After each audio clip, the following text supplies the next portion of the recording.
Hello everyone, we are here again on the mic drop of Many Hands One Heart, and here we have one of my beloved friends, Manono. Hello darling, how are you doing? Oh, I'm doing great, dear. Anyway, my name is Manono, Yes.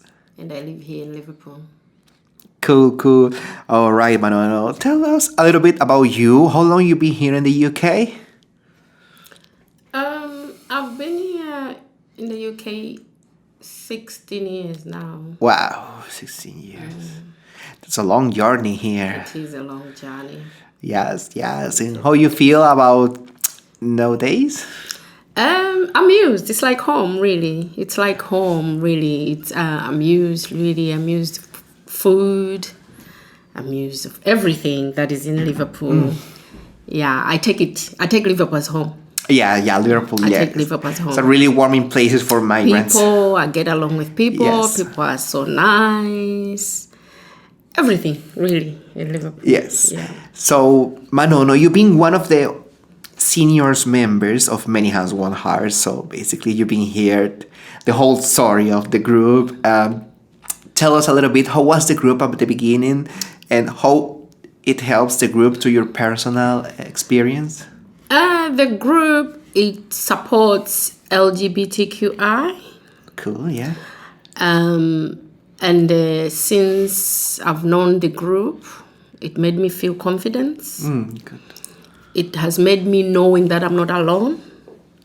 A lot of people that I met, they have similar stories as mine. So really, it made me feel like I'm a human being.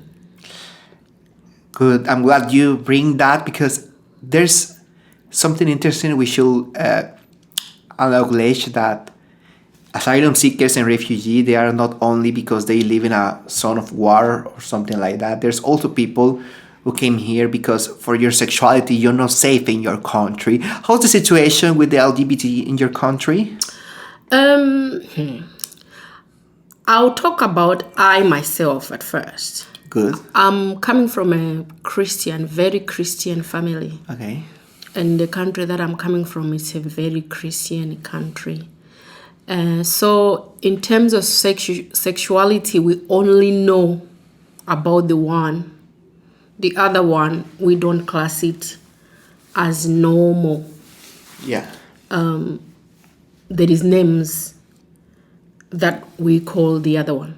Yeah, okay. Which I myself am one of them. Okay. Yeah. So you're from the other ones, so... Yeah.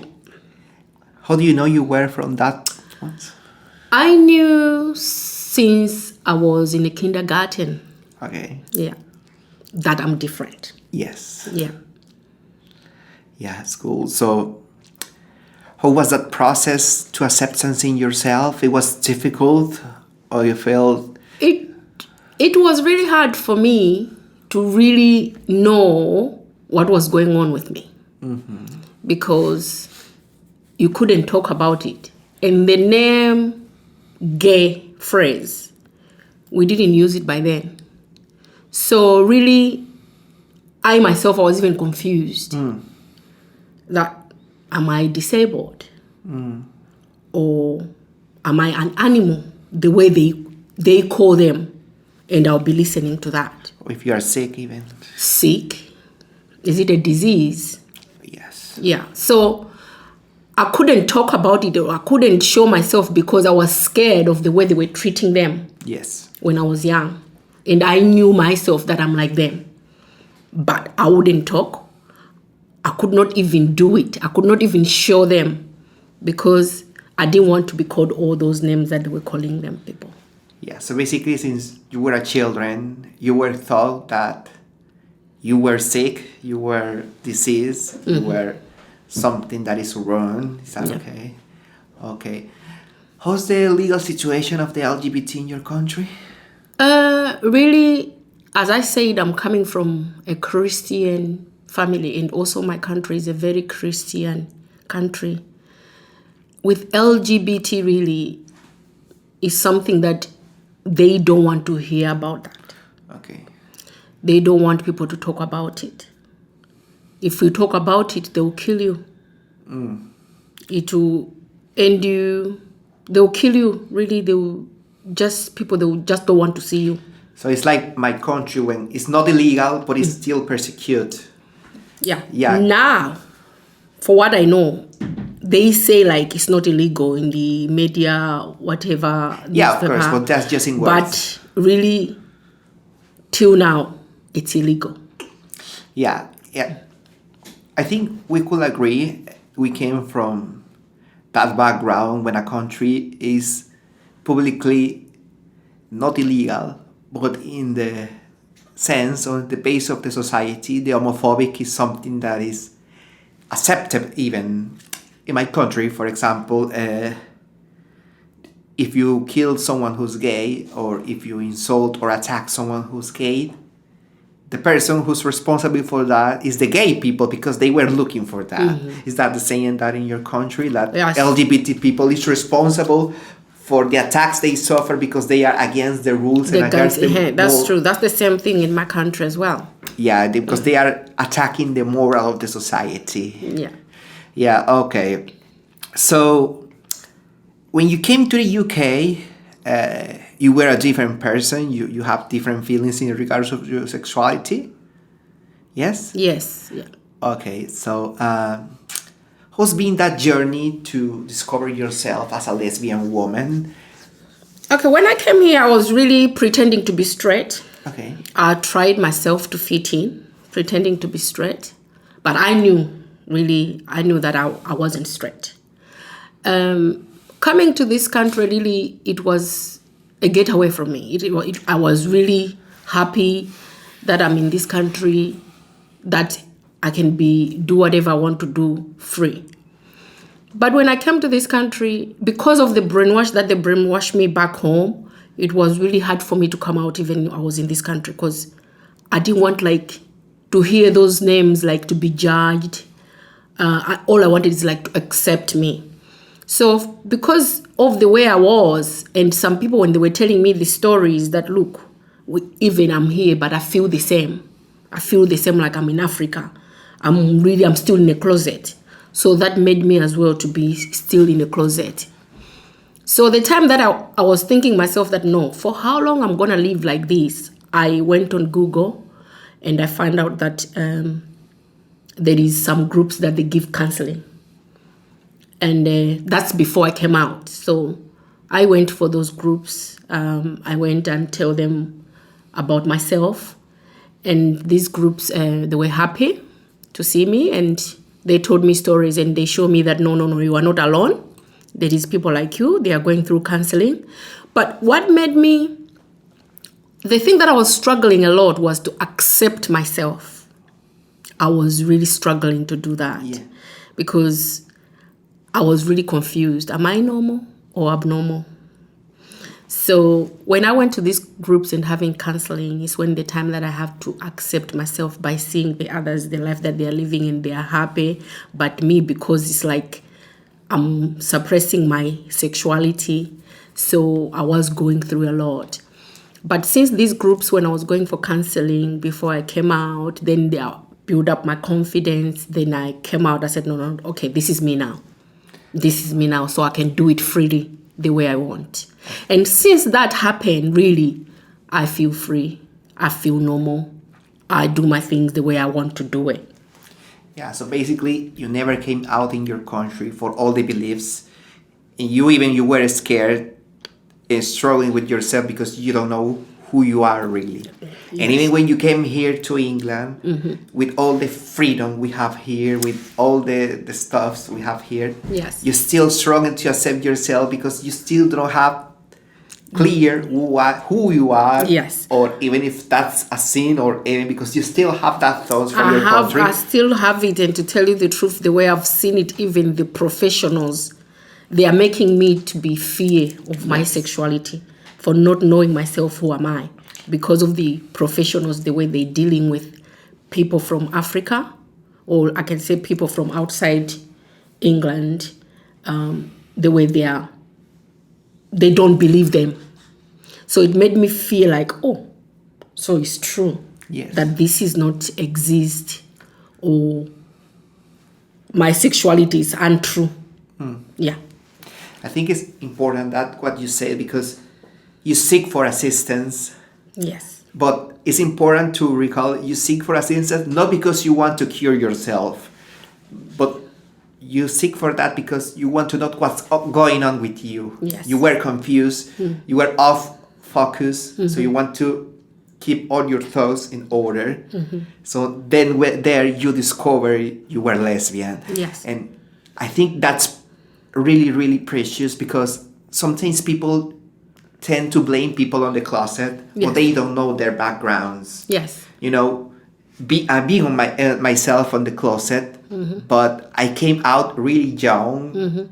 I mean, not that young, but it was like 19, I think. So when I came out, still young, I think. So since I came out of the closet, I tried to build myself my own story, my own ideas. But in your case, you even having the freedom, you don't feel that encouragement to build your own story. Yes. Because you were poisoned with that feelings. Yes. So the 2020 Manono, how is this girl in terms of the sexuality? Really, when it comes to my sexuality, I've tried to put it there so that anyone can know that I'm a lesbian. But in terms of enjoying my sexuality, there is a lot that is blocking it. Yeah. There is a lot that I'm going through. There is a lot that really I'm trying to see myself that it is really hard that I can enjoy the way I want. So most of the time, I'm not doing it. I'm not out there to socialize a lot because there is a lot.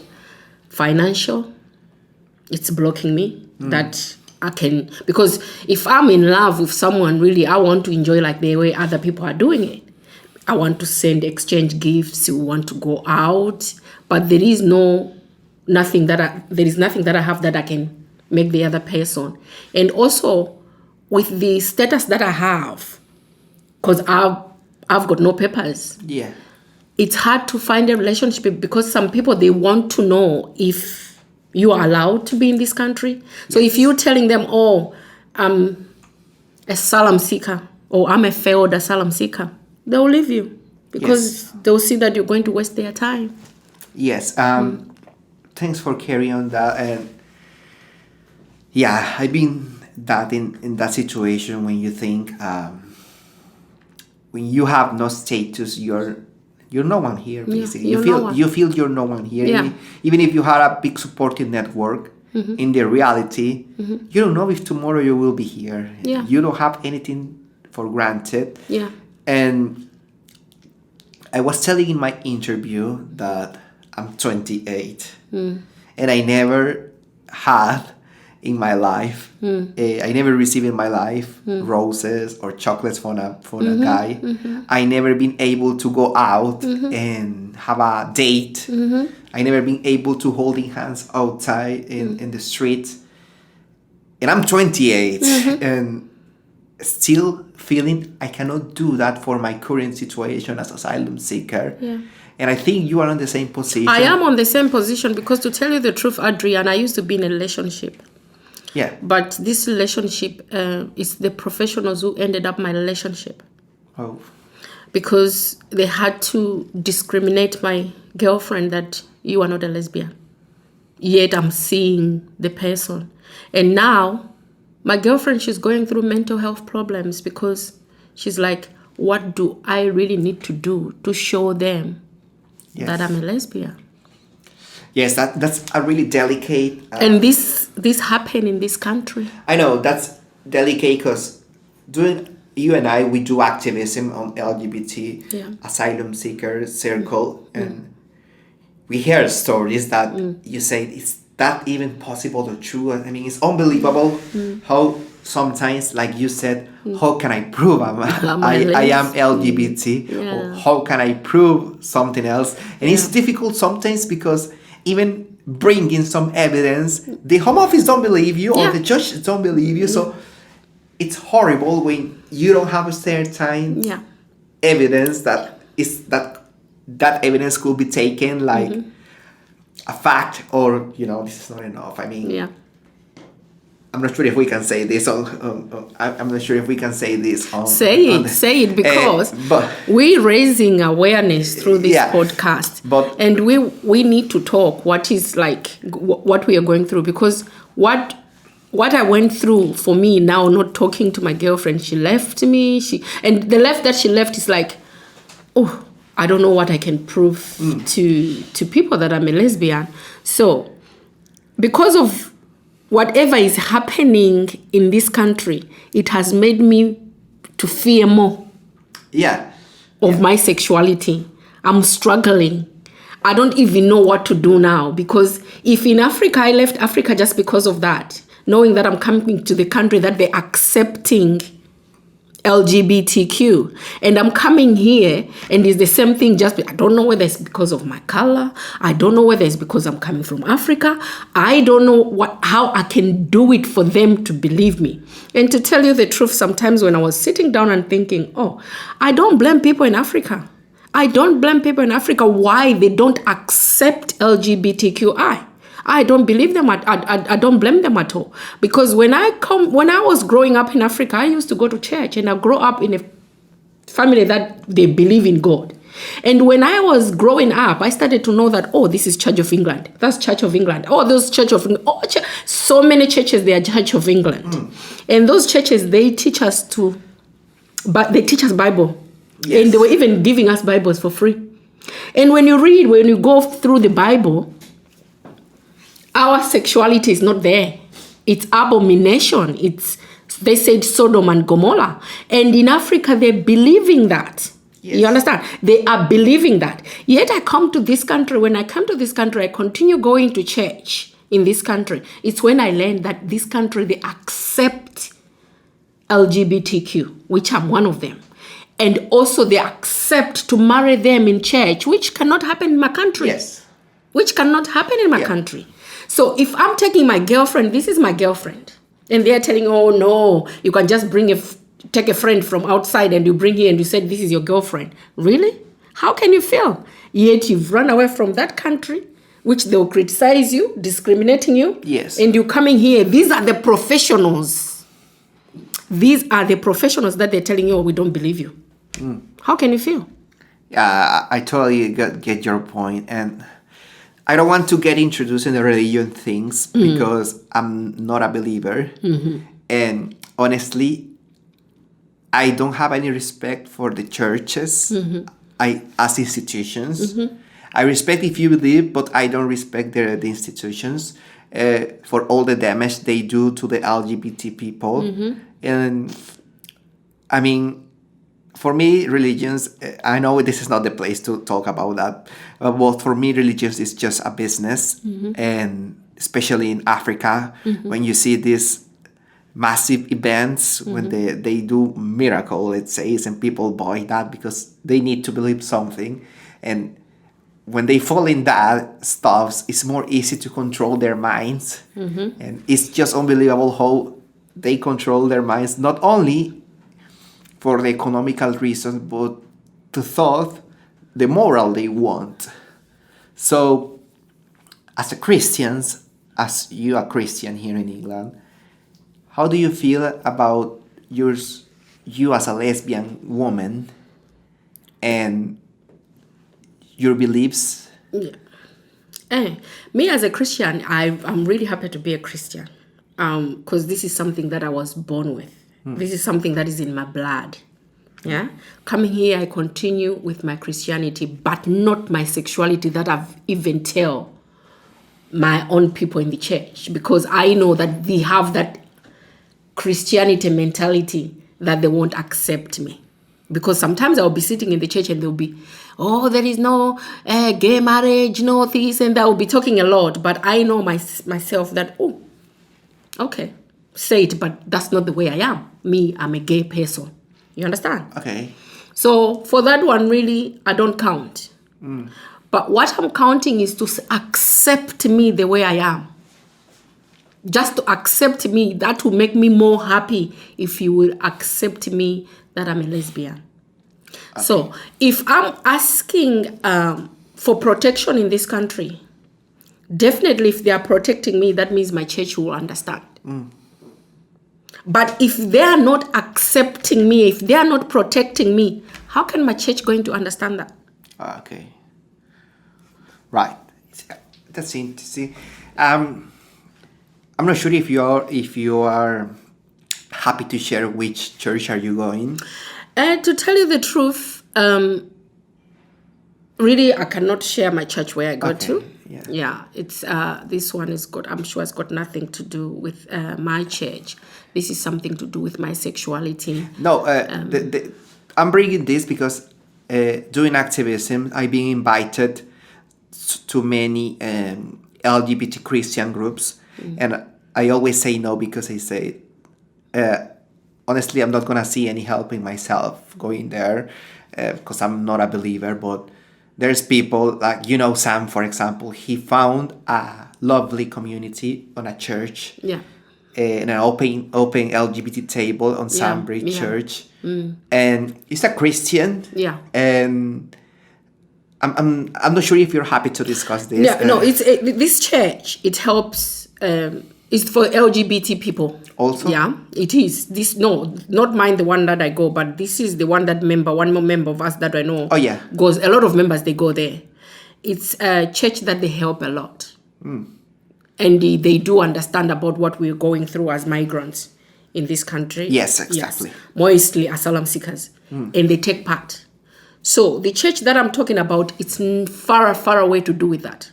Yeah, but what I'm trying to bring is, are you more Christian of a church, or are you more Christian of the whole beliefs? I'm a Christian and I believe as well. I do believe, and I'm a Christian that I do believe. So when it comes to my sexuality, I don't mix into that. This is something, if God is there and he created me and you, I don't think that he can just forsake me just because of my sexuality. Okay. I don't think so. So this Christianity, it's me, and I believe a lot about that. This is what I learned from the people that they came and opened churches in my country. Okay. And now, coming here, when I came here, I came here to study. And when I came here to study, this is when I find out, I can be happy and live my life the way I want, as we are in a free country. This is what I was doing. But even though I was doing it, I was still in the closet, not showing the public. But I knew now, I'm coming to know, it was early my 20s when I come here. So I know now, for how long am I going to hide this? All right. For how long am I going to still be in closet? So let me come out. When I came out, I went for counseling. And that counseling, they show me that no. Accept yourself first. So I accepted myself because it was hard. If I accept it, if I go home, they'll kill me. They're going to kill me. Yes. People, they're going to harm me. They're going to imprison punishment by imprisoning for 14 years in prison. So I was trying my best to hide it. But I saw that, no, I don't need to go there. Yeah. I need to stay here where I know that I can practice it the way I want. Yes. Yeah. Okay. So you're saying that works for you is to separate your sexuality from your beliefs. You feel okay with that? I do feel okay with and that. That's And what I manage. That's what make you cope with your... Yes. Okay, that's good. I manage. It's interesting because it's another point of view that I never thought. In my personal experience, I always try to mix everything because I think for me as a person, I should have everything in symphony. But like you say, if you're able to separate your religion from your sexuality, I think it's okay. And it's a valid point of carry on the things because there's a point of meeting of both sides when you don't discriminate other LGBT people because you're also LGBT people. So that helps you to don't mix stuffs. And it's really interesting to carry on with that. And so to finish, instead of asking you what you see yourself in the future, I want you to prefer to make a wish and share your wish with us. Dream about that and feel free. My dream really, it's living normal life in the future, having my own girlfriend, I will marry, having kids. This is how I look at myself in the future. Knowing that I'm not growing young, I'm growing old. I came here when I was really young. But really, I can see that it will happen one day. Good. Yeah. So that wish will be true. Sooner or later, that will be It will. true. Okay. It will. I know that it will happen. All right. Yes.